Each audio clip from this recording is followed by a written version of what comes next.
আসসালামু আলাইকুম, স্বাগত জানাচ্ছি ট্যাক্স টক উইথ মাহাজিবিনে। আমি মাকসুদা মাহাজিবিন।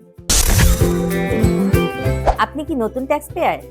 নতুন ট্যাক্স পেয়ার হলে কি কি বিষয় জানা জরুরি? আজ আমি আপনাদের সে বিষয়ে কিছু বলবো। চলুন শুরু করি। অনেকে নতুন ট্যাক্স পেয়ার হয়ে ভয় পান। কি করব, কিভাবে শুরু করব? চিন্তা নেই, আজ সব সহজ করে আমি বলবো। প্রথমত, টিন করা। টিন অর্থ ট্যাক্স আইডেন্টিফিকেশন নাম্বার। এটি ছাড়া আপনি ট্যাক্স সিস্টেমে অফিসিয়ালি ঢুকতে পারবেন না। এখন খুব সহজেই অনলাইনে টিন করা যায়। দ্বিতীয়ত, ট্যাক্সেবল ইনকাম থাকা। আসলে সবাই ট্যাক্সের আওতায় পড়ে না। নির্দিষ্ট লিমিটের বেশি আয় হলেই ট্যাক্স দিতে হয়। এজন্য আপনি আগে বুঝুন যে আপনার ইনকামটা ট্যাক্সেবল ইনকাম কিনা।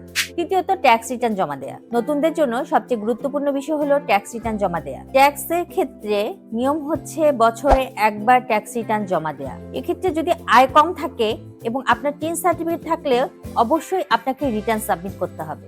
চতুর্থত, ডকুমেন্ট ঠিক রাখা। এক্ষেত্রে salary slip, bank statement, investment papers এগুলো ঠিকভাবে রাখতে হবে। এতে ভবিষ্যতে ঝামেলা কম হবে। পঞ্চমত, ভুল এড়ানো। ভুল তথ্য একেবারেই দেওয়া যাবে না এবং দেরি করলে পেনাল্টি হতে পারে। তাই অবশ্যই সময় মতো সঠিকভাবে রিটার্ন জমা দিবেন। নতুন ট্যাক্স পেয়ার হলে ভয় পাওয়ার কিছু নেই। সঠিকভাবে শুরু করলে সব সহজ হয়ে যাবে। এক্ষেত্রে আপনি একজন অভিজ্ঞ ট্যাক্স কনসালটেন্ট বা ট্যাক্স লয়ারের পরামর্শ নিতে পারেন। ট্যাক্স বিষয়ে আপনাদের কোনো কিছু জানার থাকলে, কোনো প্রশ্ন থাকলে আপনারা আমাদেরকে জানাতে পারেন। আমরা চেষ্টা করব উত্তর দেওয়ার। সে পর্যন্ত ভালো থাকবেন। দেখা হচ্ছে পরবর্তীতে নতুন কোনো ভিডিওতে। আল্লাহ হাফেজ।